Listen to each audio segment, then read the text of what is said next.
चुनाव आयोग ने किसके साथ मिलकर मेरा पहला वोट देश के नाम अभियान शुरू किया है?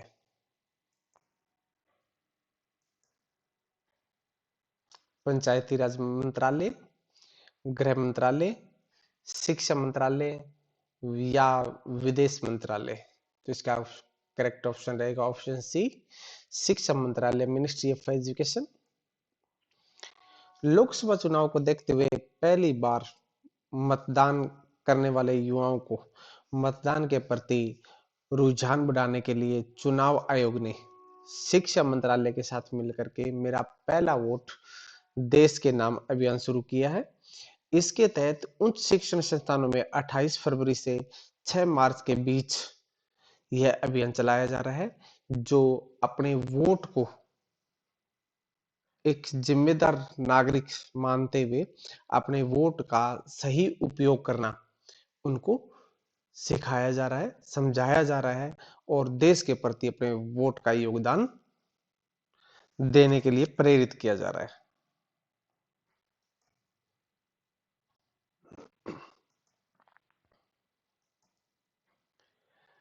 अडानी ग्रुप ने किस शहर में दक्षिण एशिया का सबसे बड़ा गोला बारूद और मिसाइल कॉम्प्लेक्स लॉन्च किया है?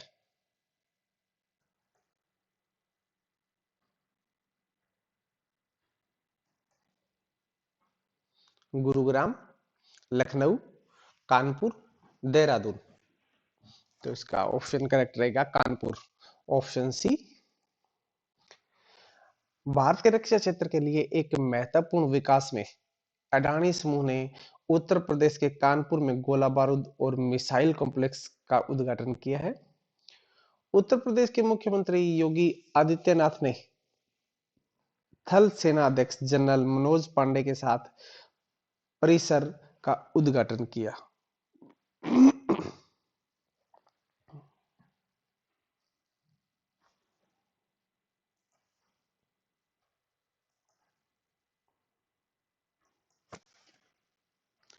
दुनिया की पहली वैदिक घड़ी किस भारतीय राज्य में स्थापित की गई है?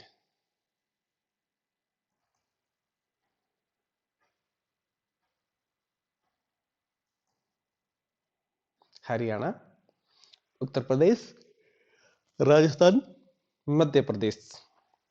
तो इसका ऑप्शन रहेगा correct Madhya Pradesh, D option. Madhya Pradesh का उज्जैन शहर अपनी धार्मिक और सांस्कृतिक विरासत के लिए पूरी दुनिया में जाना जाता है और अब इस शहर के नाम एक और उपलब्धि जुड़ने जा रही है। दुनिया की पहली वैदिक घड़ी की स्थापना उज्जैन शहर में की गई है, जिसका उद्घाटन पीएम मोदी 1 मार्च को किया है।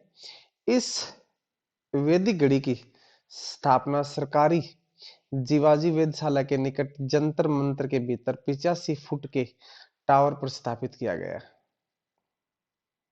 जिसको विक्रमादित्य वैदिक घड़ी के नाम से भी जाना जाता है।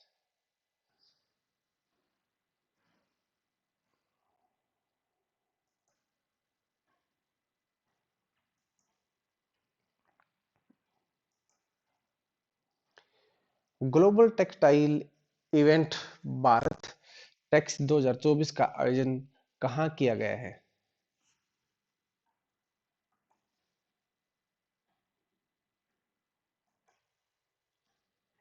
दुबई, नई दिल्ली, कोलंबो, ढाका। इसका करेक्ट ऑप्शन रहेगा नई दिल्ली।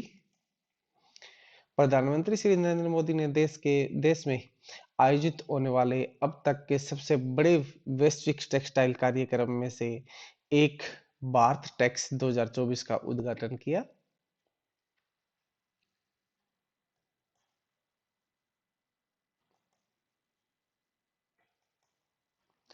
राष्ट्रीय विज्ञान दिवस कब मनाया जाता है?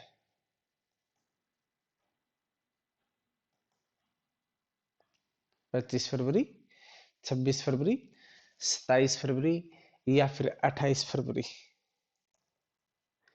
इसका करेक्ट ऑप्शन रहेगा ऑप्शन डी, 28 फरवरी को मनाया जाता है। विज्ञान के क्षेत्र में भारत का एक समृद्ध इतिहास है। सीवी रमन विज्ञान के क्षेत्र में एक एक ही दिग्गज है। राष्ट्रीय विज्ञान दिवस भारत में 28 फरवरी को मनाया जाता है। यही वह दिन है जब देश के महान वैज्ञानिक सीवी रमन ने रमन प्रभाव का आविष्कार किया, जिसके लिए उन्हें नोबेल पुरस्कार से भी सम्मानित किया गया था।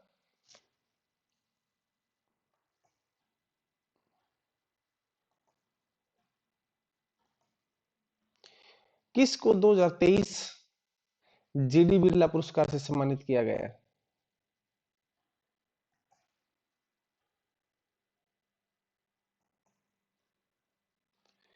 अमृता गुप्ता, कविता मोहन, त्रिशा कुमारी, डॉक्टर आदिति सेन।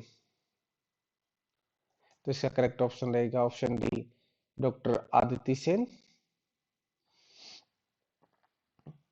यह पुरस्कार देने वाले के बिरला फाउंडेशन के मुताबिक 1991 में शुरू किया गया घनश्याम दास बिरला पुरस्कार देश में रहकर अनुसंधान कर रहे 50 वर्ष या इससे कम आयु के वैज्ञानिकों की प्रतिभा को सम्मानित करने के लिए यह पुरस्कार दिया जाता है, जो बिरला पुरस्कार के नाम से भी जाना जाता है।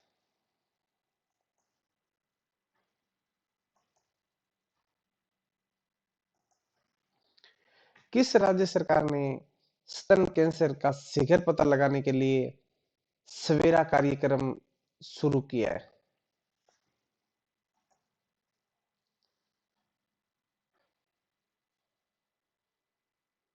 इसके लिए ऑप्शन रहेंगे हरियाणा, उत्तर प्रदेश, राजस्थान, मध्य प्रदेश।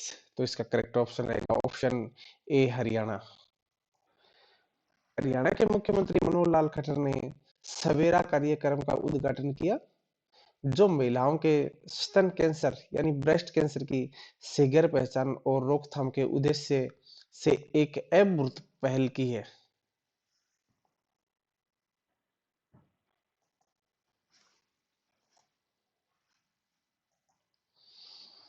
प्रधानमंत्री नरेंद्र मोदी ने किस राज्य के पहले रेलवे स्टेशन की आधारशिला रखी है?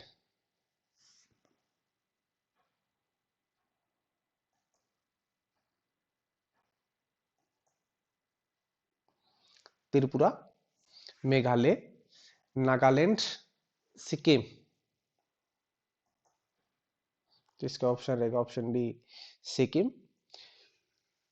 रेलवे यात्रियों के लिए एक और खुशखबरी है। प्रधानमंत्री नरेंद्र मोदी सिक्किम के पहले रेलवे स्टेशन रेंगपू स्टेशन की आधारशिला रखी है। अलीपुरद्वार के deputy railway manager Amarjeet Agarwal ने आज यह जानकारी दी है। उन्होंने कहा, सिक्किम के पास अब तक कोई भी रेलवे स्टेशन नहीं है, मगर अब रेंगपो स्टेशन के तौर पर बड़ी सौगात मिल रही है।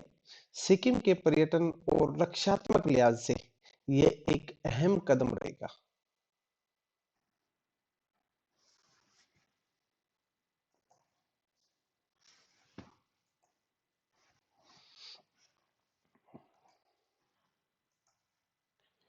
किस राज्य के पीएम नरेंद्र मोदी ने भारत के सबसे लंबे केबल स्टे ब्रिज सुदर्शन सेतु का उद्घाटन किया है?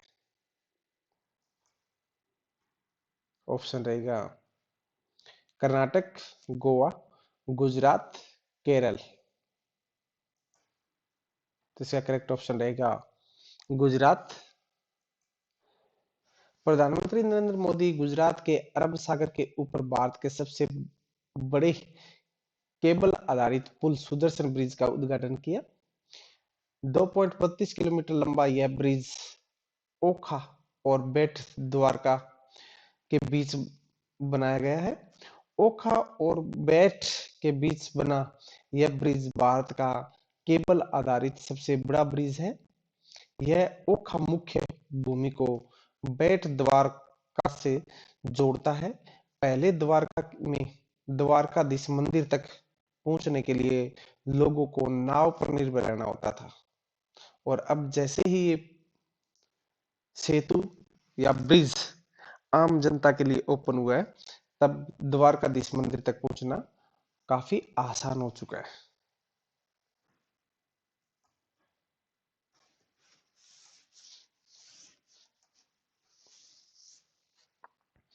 किस राज्य सरकार ने मुस्लिम विवाह और तलाक पंजीकरण अधिनियम 1935 को समाप्त कर दिया है?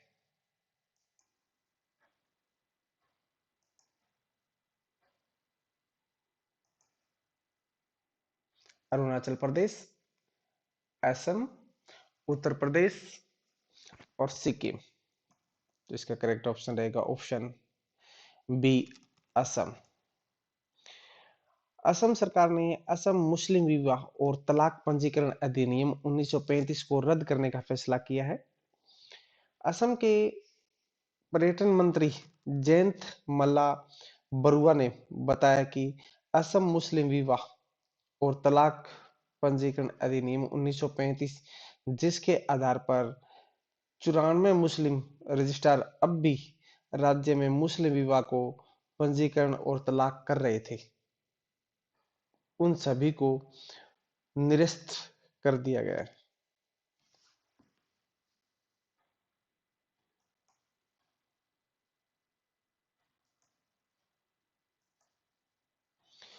प्रधानमंत्री नरेंद्र मोदी ने किस शहर में संत रविदास की प्रतिमा का अनावरण किया है?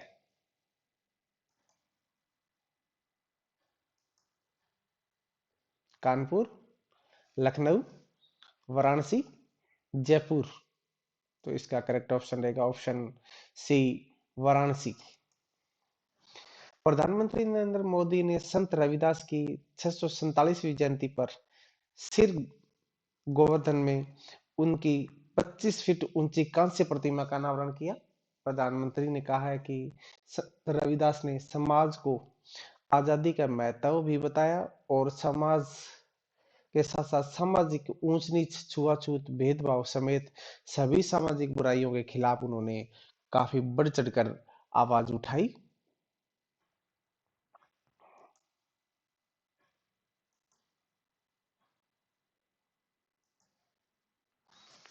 किस जिले में उत्तर प्रदेश का पहला कछुआ संरक्षण रिजर्व स्थापित किया गया है?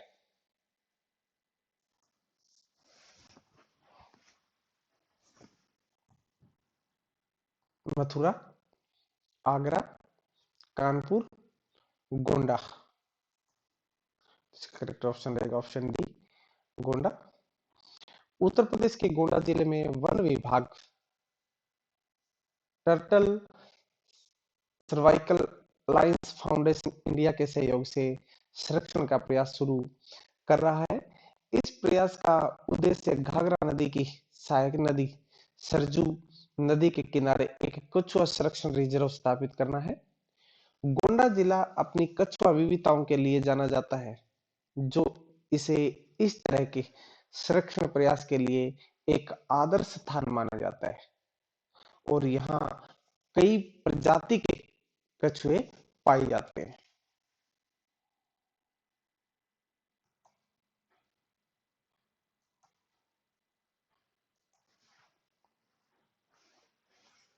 हाल ही में हिमालयन बास्केट की शुरुआत किस राज्य में की गई है?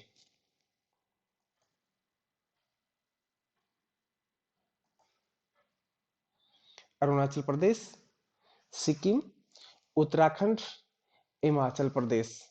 तो इसका करेक्ट ऑप्शन रहेगा ऑप्शन सी, उत्तराखंड। उत्तराखंड के मुख्यमंत्री पुष्कर सिंह धामी ने अपने आवास पर हिमालयन बास्केट का शुभारंभ किया। हिमालयन बास्केट की शुरुआत 2018 में सुमित और स्नेहा थपलियान ने की थी।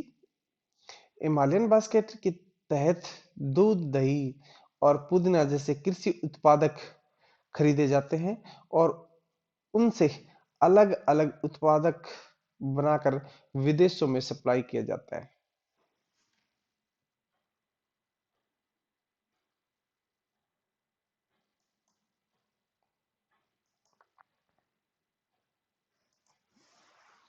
अंतरराष्ट्रीय मातृभाषा दिवस कब मनाया जाता है?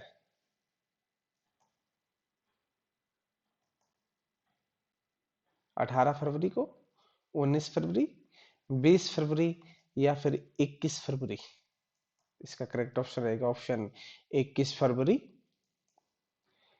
21 फरवरी का दिन दुनिया भर में इंटरनेशनल मदर्स लैंग्वेज डे के रूप में मनाया जाता है। इसकी शुरुआत यूनेस्को की ओर से 17 नवंबर 1999 को की गई। पहली बार साल 2000 में आज के दिन यानी अंतरराष्ट्रीय मातृभाषा दिवस मनाया गया। इस दिन को मनाने का मकसद मातृभाषाओं का संरक्षण और उन्हें बढ़ावा देना है। अंतरराष्ट्रीय भाषा दिवस 2024 की थीम है बहुभाषी शिक्षा अंतर पीढ़ीगत शिक्षा का एक स्तंभ है।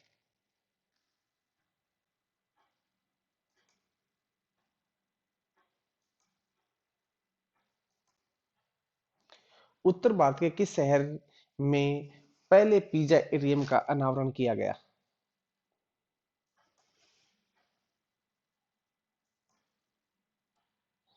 देहरादून, अमृतसर, चंडीगढ़, फरीदाबाद? तो इसका करेक्ट ऑप्शन रहेगा ऑप्शन सी, चंडीगढ़। सीआईटी-सीओ चंडीगढ़ औद्योगिक एवं पर्यटन विकास निगम ने सुखना झील के पास एक पिज्जा निर्माता की शुरुआत की, जो 3 मिनट में गर्म पिज्जा तैयार करता है, जो भारत में पहली बार है। पिज्जा वेंडिंग मशीन भारत में चालू होने वाली एकमात्र ऐसी मशीन है जो एक महत्वपूर्ण सफलता है। ऑटोमेटिक ग्रुप ऑफ कंपनीज के संस्थापक और CO CEO doctor Rohit Shekhar Sharma France से प्रेरित इस परियोजना का नेतृत्व कर रहे हैं।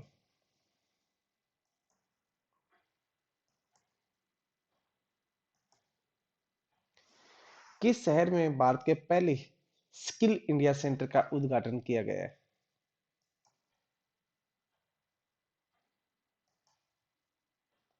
पटना, भुवनेश्वर, चेन्नई, संबलपुर? तो इसका करेक्ट ऑप्शन रहेगा ऑप्शन डी, संबलपुर। केंद्रीय शिक्षा और कौशल विकास एवं उद्यमिता मंत्री श्री धर्मेंद्र प्रधान ने ओडिशा के संबलपुर में देश के पहले कौशल भारत केंद्र एसआईसी का उद्घाटन किया। कौशल विकास और उद्यमिता मंत्रालय एमएसडीई के सचिव श्री अतुल कुमार तिवारी, सीईओ एनएसडीसी और MD NSDC international Shri Vedmani Tiwaria और अन्य गणमान्य व्यक्ति इस कार्यक्रम में उपस्थित रहे।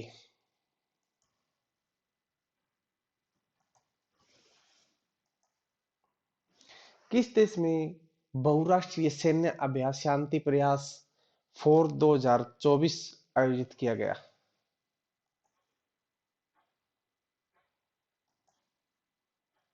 भारत, बांग्लादेश, पाकिस्तान, नेपाल?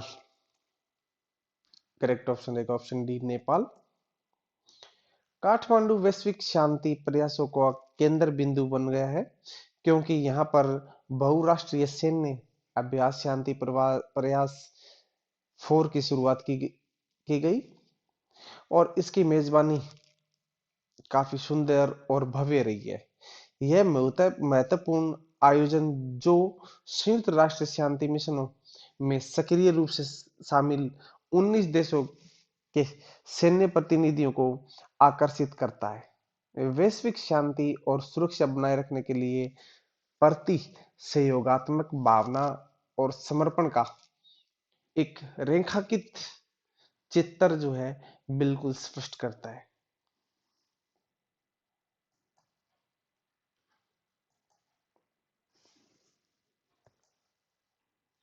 अंतरराष्ट्रीय सौर गठबंधन में शामिल होने वाला 119वां सदस्य देश कौन सा बना है?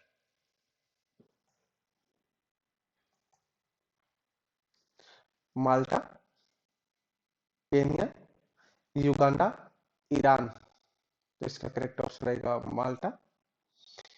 विदेश मंत्रालय के अनुसार यूरोपीय देश माल्टा अंतरराष्ट्रीय सौर गठबंधन में शामिल होने वाला 119वां देश बन गया है। माल्टा सिसिली इटली के दक्षिण में भूमध्य सागर में स्थित एक द्वीप राज्य है। इसमें 3 द्वीप शामिल है, गोजो, माल्टा और कोमिनो। माल्टा सबसे बड़ा द्वीप है। मई 2004 में देश यूरोपीय संघ का सदस्य बन गया है।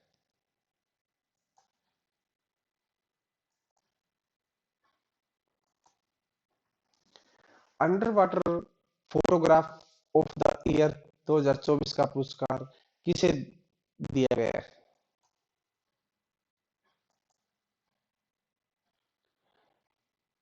David Valesia, Alex Dawson, Jim Catlin, Charlie Hong. तो इसका करेक्ट ऑप्शन रहेगा ऑप्शन बी, एलेक्स डॉसन।